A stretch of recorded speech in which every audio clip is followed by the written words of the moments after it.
দক্ষিণ দমদম পৌরসভা ২৪ নম্বর ওয়ার্ডের পৌরপিতা কোমল মণ্ডলের উদ্যোগে ৩ দিনব্যাপী ক্রিকেট প্রতিযোগিতায় উপচে পড়ল সাধারণ মানুষের ঢল। খেলাধুলোর প্রতি সাধারণ মানুষদের আরও উৎসাহ বাড়াতে শুক্রবার বিকেল ঠিক ৪টে নাগাদ দক্ষিণ দমদম পৌরসভা ২৪ নম্বর ওয়ার্ডের পৌরপিতা কোমল মণ্ডলের উদ্যোগে সাতগাছি স্পোর্টস কমপ্লেক্সে ৩ দিনব্যাপী ক্রিকেট প্রতিযোগিতার আয়োজন করা হয়।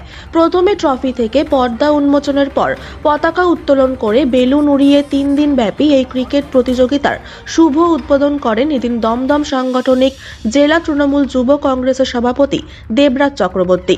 এদিনের অনুষ্ঠানের মাধ্যমে কোমল মণ্ডল বলেন, প্রতি বছরের ন্যায় এবছরও ক্রিকেট প্রতিযোগিতা চলছে। আগামী দিনে এই প্রতিযোগিতা আরো বড় করে করার পরিকল্পনা করছি।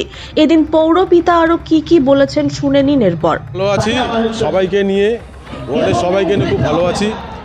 আজকে তো তোমার এখানে প্রতিযোগিতা শুরু হলো, কী ধরনের আয়োজন করছো? আয়োজন বলতে আপনারা তো এটা নিজেরাই সবাই দেখতে পাচ্ছেন কীরকম আয়োজন করেছি। আমি সব সময় চাই যে খেলাধুলোর মধ্যে থাকতে।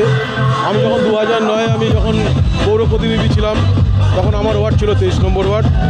আপনারা শুনেছেন কিনা জানি না, তাপসী মালিক সিটি চ্যালেঞ্জ ট্রফি ফুটবল খেলা হতো, মানে ভালো সাড়া পেয়েছিলাম, ভালো সহযোগিতা পেয়েছিলাম।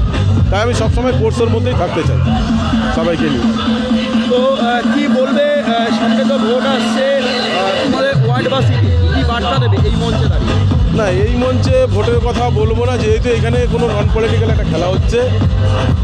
খেলাটা হোক, খেলার সময় খেলা, ভোটের সময়